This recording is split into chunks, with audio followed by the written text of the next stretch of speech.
saludos, soy Eli. El día de hoy vamos a ver algo muy interesante respecto a lo que son las fuerzas que mantienen unidos a los compuestos. Imagínate que en algún momento tienes un recipiente que es muy valioso para ti, pero es de un material duro y frágil, entonces lo quiebras. Te encantaría volver a pegarlo o tienes las ganas de volver a pegarlo y volverlo a mantener intacto, ¿cierto? Entonces, si te podrás haber dado cuenta, si te ha ocurrido esta situación en donde quiebras algún material, seguramente anhelas que el tiempo regrese o bien buscar la forma de pegarlo de tal forma que no se pueda separar, ¿cierto? Entonces, lo mismo hacen los enlaces dentro de la química. Lo que hacen es transformar a dos o más elementos de tal manera que sea muy complicado separarlos, los transforman completamente. A eso se les llaman enlaces químicos y el día de hoy te presentaré qué características y tipos de enlaces nos ofrece la naturaleza, ¿sale? Entonces, el tema es enlaces químicos, vamos a dar inicio con el tema. Un enlace químico, ya mencionábamos, va a ser esa fuerza, va a ser esa parte que integre a los elementos de tal manera que se conviertan en un compuesto y que obviamente al adquirir ese enlace el compuesto tenga características diferentes.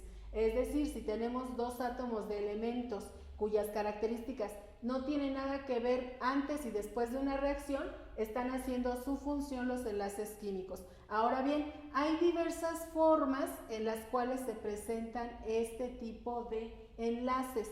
Volvemos a aclarar, el enlace significa, haz de cuenta que tienes una cadena y los eslabones vas a comenzar a generarlos y a cerrarlos. Esto sería una analogía para entender cuál es la función de un enlace, ¿sí? Te mencionaba, hay distintos tipos.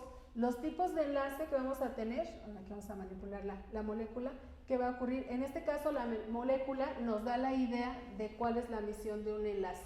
Vamos a ver al primer tipo de enlace. ¿Qué circunstancia me da o de qué situación me indica cómo se presenta un enlace? Muy fácil, el comportamiento de los electrones. Hay tres formas básicas para entender cómo se van a generar estos enlaces. Esta es la primera forma, me dice que es la generación de un enlace covalente. Entonces vamos a hablar de un término que también seguramente vas a tener presente ahí, y este término es importante porque nos va a denotar la capacidad de un elemento para poder formar compuestos. Y vamos a hablar entonces de la electronegatividad, ¿cierto? Entonces, ¿qué tal el electronegativo? Es un elemento, entre más electronegativo, más capacidad tiene para generar lo que son enlaces químicos y poder formar compuestos. Entonces, vamos a analizar un pequeño detallito de este asunto en lo que sería nuestra tabla periódica. Te platico súper rápido. ¿Qué pasa con la tabla periódica? Pues pasa algo muy significativo. Vamos a entender lo siguiente. Si yo hablo de electronegatividad, voy a tener que identificar cómo se comportan los elementos de acuerdo a esta propiedad. Si digo que voy a avanzar hacia arriba, la electronegatividad aumenta. Atención, esta es una propiedad de los elementos o una característica de los elementos muy importante para generar compuestos. Hacia arriba crece y hacia la derecha, ¿sí? Entonces, un elemento si está en la parte superior y está hacia la derecha, significa que tiene mayor capacidad, va a ir avanzando esa capacidad para enlazarse con alguien más, para generar un compuesto, y entonces esto me lleva a preguntarte cuál es el elemento más electronegativo de la tabla periódica. Pues si me dice que es hacia arriba y hacia la derecha, no cometas el error de decir que estos. Recordemos que estos son de la nobleza, no se juntan con los demás. Entonces a ellos los vamos a dejar aparte porque ellos no requieren unirse con ningún otro elemento. Pueden ser estables en la forma en la que se presentan en la naturaleza. Entonces, si quitamos la posibilidad del grupo 18, sabemos que el más electronegativo es el flúor, ¿cierto? Entonces, entendiendo ese asunto, vamos a decir que el flúor es muy fácil que reaccione con otro elemento. Tiene una alta capacidad porque es muy electronegativo, ¿cierto? Entonces, si ya entendiste este asunto, vamos entonces ahora a ver las características de los tres tipos fundamentales de enlace químico. Aquí volvemos a aclarar, tiene mucho que ver la electronegatividad y ya dijimos, aumenta a medida que subimos en la tabla y que avanzamos a la derecha. Esto nos posiciona con el flúor como el elemento más elevado con un valor de 4, ¿sale? Entonces vamos a regresar ahora al asunto de nuestra situación. Vamos a explicar cómo se generaría entonces un enlace covalente. Vamos a entender para esta explicación que la palabra de enlace covalente, con una palabrita que la vinculemos, nos va a hacer entender. Covalente significa compartir. Y recordarás que al inicio te dije que esto tiene que ver con el comportamiento de los electrones. Puede haber diferentes formas de entender o comprender este asunto. Si los electrones se comparten entre dos o más elementos, estoy dando origen a un enlace covalente, ¿sí? Entonces, hasta ahí le dejamos para que ahorita veamos cómo va a ser en el siguiente tipo de enlace. ¿Qué va a suceder? Por ejemplo, este se presenta habitualmente al tener un no metal y agregarle otro no metal. Y aquí te voy a hablar de lo que sería un compuesto generado a partir de estas dos condiciones. Si nosotros analizamos nuevamente el asunto de nuestra tablita periódica, ¿qué va a suceder? Dice que vamos a tener dos no metales. Recordamos entonces que los no metales son los siguientes. ¿Sí los visualizas? Todos estos que nos está dando la tablita nos indica que son todos estos son no metales. Entonces, ¿qué va a ocurrir? Si son los no metales, atención, estamos hablando de que puedo hacer uso de cualquiera de ellos para generar enlaces covalentes. Puedo utilizar al carbono, al nitrógeno, al oxígeno, al flúor. Vamos a elegir una pareja que sea de uso común para que podamos entender cómo se vincula esto. ¿Qué pasa si yo anexo o hago que se una el oxígeno y el carbono? Seguramente te viene a la mente un compuesto muy característico. Pues vamos a ver quién se puede formar. Si uno al carbono y uno al oxígeno, puedo tener nada más y nada menos que al siguiente compuesto. Y seguramente tú lo identificas. ¿Conoces al dióxido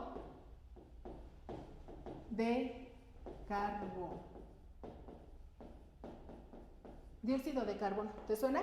Sí, seguramente sí te suena esa palabra porque este compuesto es un compuesto de desecho dentro de nuestro proceso respiratorio. ¿Qué me indica o por qué sé que es covalente? Una de las características, y que seguramente la vas a poner en práctica, es por la diferencia de electronegatividades. Una forma para investigar qué tipo de enlace se presenta es al realizar la resta de sus valores de electronegatividad. Consulta una tabla de electronegatividad, verifica cuál es el valor de cada uno de los elementos que participan, réstalos, y si nos dice que es menor a 1.7, aquí lo vamos a colocar, si es menor a 1.7, entonces eso significa que es un enlace de tipo covalente, ¿sale? Entonces, vamos a analizar cómo se estaría estructurando el comportamiento del carbono al agregarle dos átomos de oxígeno. Me dice que tengo un átomo de carbono y sabemos que el carbono tiene 4 electrones de valencia porque se ubica en el grupo número 14, ¿cierto? Tengo un átomo de carbono, pero me dice que voy a agregar dos átomos de oxígeno.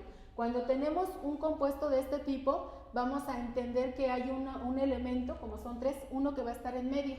Obviamente en este caso pues le corresponde estar al carbono en medio porque me dice que hay dos oxígenos. Eso significa que a los laterales le vamos a poner oxígeno 1 y 2, ¿cierto? Ahora, esos oxígenos tienen 6 electrones de valencia porque está ubicado el oxígeno en el grupo número 16. Vamos a colocarle sus 6 electrones. 1, 2, 3, 4, 5 y 6. 1, 2, 3, 4, 5 y 6.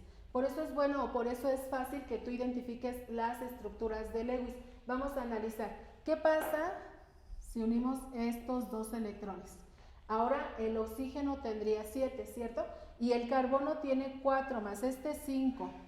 Si a nosotros ahora le agregamos tendría 6, tendría 2, 4, 5, 6. Hacemos el conteo 2, 4, 6, 8. ¿Están de acuerdo que ya el oxígeno cumplió con su regla del octeto? tiene 8 electrones. Vamos a ver qué pasa con el oxígeno de allá. ¿Qué pasa si ahora este oxígeno le da o le comparte? Dense cuenta que aquí nadie está perdiendo ni ganando. Y aquí este también. ¿Qué va a suceder? Observamos ahora el conteo para el otro oxígeno. Oxígeno 2, 3, 4, 5, 6, 7, 8. También ya tiene 8 electrones de valencia. ¿Y qué pasó con el carbono? 2, 4, 6, 8. Ah, pues es bien fácil este asunto. Todos son felices y están contentos porque todos lograron su regla del octeto. Sí, te puedes analizar. La palabra importante dentro del enlace covalente es compartir. En este caso nadie se queda los electrones, vamos a tratar de compartir. Aquí lo podemos observar. Tenemos también una molécula de metano. ¿Qué sucede con la molécula de metano? Pues tiene 4 átomos o 4 electrones el carbono.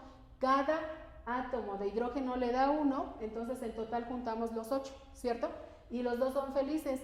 El hidrógeno con su regla del dueto, porque juntó 2, y el carbono con su regla del octeto, porque juntó 8.